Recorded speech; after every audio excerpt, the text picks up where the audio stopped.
Good.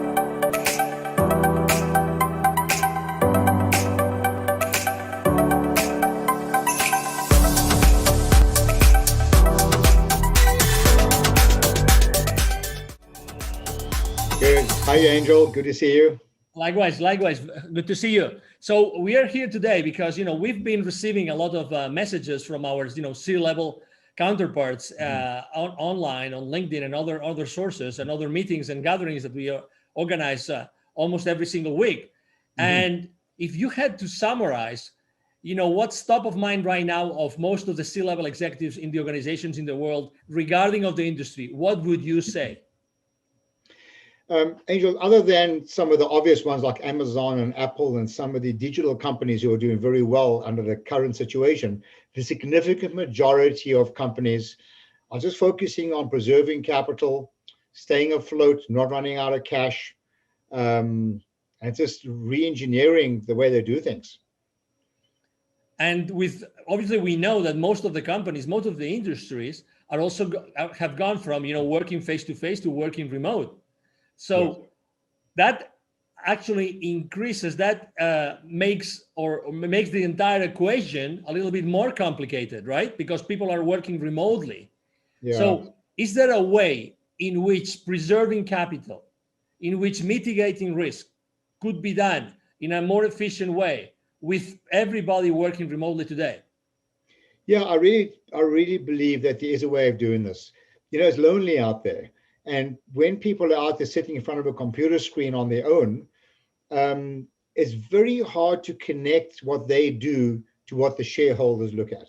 The shareholders are interested in one thing: demonstrate sustainable profits and cash flow, okay? And demonstrate sustainable profits and cash flow, and demonstrate to me how we can stay alive at this point in time. Normally, we're looking at a trajectory. How can we increase profits and cash flow? Today, I think we want to sustain profits and cash flow, but the employees are an extension of the CEO's promise to the board and to the shareholders.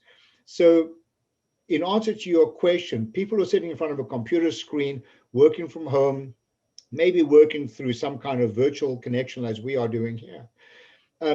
It's very lonely out there. And how do you really get them focused on connecting their activities to shareholder expectation? That comes with education.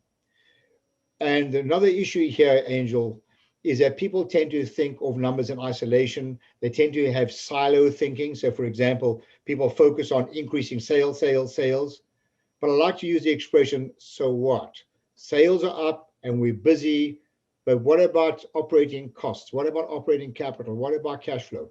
And if everybody understood the financial implications of what they did, without thinking in a silo, and could think the bigger picture, I really believe, and I've experienced this over and over again, that people's behavior and the way they think would actually change.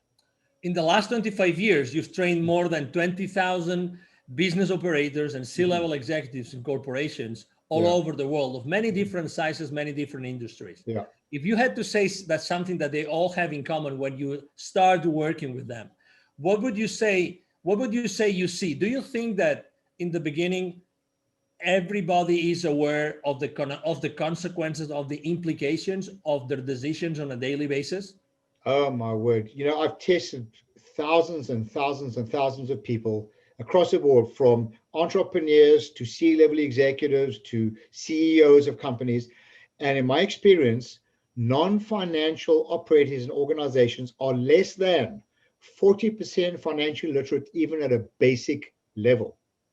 Just what is the role of a P&L, balance sheet, some simple questions. Less than 40% financially literate. Can you imagine if people don't understand the financial implications of what they do and they work in a silo? Can you imagine how much profit is slipping through the cracks? And because basically they don't know what they don't know. It's a huge problem in organizations, Angel, across the board. Let me ask you a tricky question. Yeah. How many people in an organization do have signing power in their bank accounts? When I do workshops, and sometimes I speak at conferences and ask people to show me on their fingers, how many people have signing power? And they say 1, 5, 3. I said, you're all wrong. Everybody has signing power on your bank account. Your employees are the custodians of your company's profits. And they are an extension, in effect, of the pen that is signing the checks. The time that check gets signed, it's too late.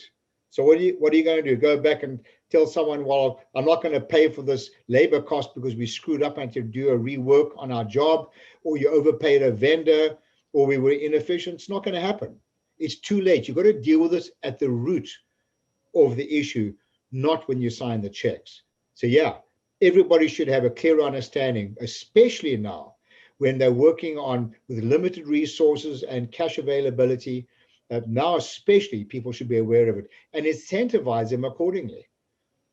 We are right now talking about being the custodians of the profitability of their own company. Mm-hmm. But do you think that knowing that every single company out there is trying to, preserve capital and mitigate risk, do you think that sales forces right now, the sales forces in the world, are mindful enough about preserving their clients' company capital and mitigating their clients' companies' risks? Great question. The answer clearly is absolutely not.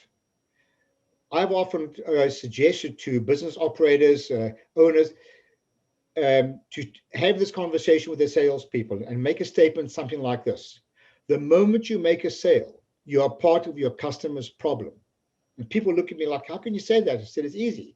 Because the sale represents revenues on your financial statements and an expense on your customer's financial statements.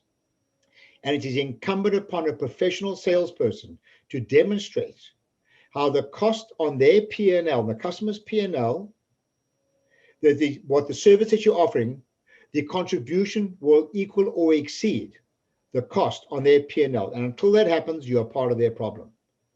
So in fact, I believe that salespeople should be rewarded on the profit or the ROI made on your products in their company, never mind your own company. Now we're talking. Is it fair to hold the sales force, the salespeople accountable right now because of their lack of knowledge of this? No, it's simply not reasonable. I mean, one cannot reasonably hold people accountable if you don't engage them and educate them. It's not reasonable. They're working in a silo. They're working blind. It's like walking towards a cliff with your eyes closed. So how can you expect people to make fiscally responsible, financially fiscally responsible decisions when they're actually completely naive? I mean, you ask people, how much volume must you sell when you discount? I can count on my one hand out of the tens of thousands of people I've trained. How many people give me the right answer? It's something as simple as that. For the people discounting like crazy to get more business. For the people that would like to continue the conversation with you, what's the best way to reach out to you, Neville? Oh, just email me. I love having these conversations in case you didn't notice. So it's Neville, Neville, at bizwisdom.com, bizwisdom.com. Contact me. I'd love to have a conversation with you. Excellent. Thank you very much, Neville, for being with us today. You're very welcome, Angel. It's always a pleasure. Thank you very much. And I'm sure that you have enjoyed this conversation with Neville Joffe as much as we have, the CEO of Biz Wisdom. Thank you for being here with us today, and hope to see you soon in our next interaction with Mr. Neville Joffe. Have a great day. Bye-bye. Bye now.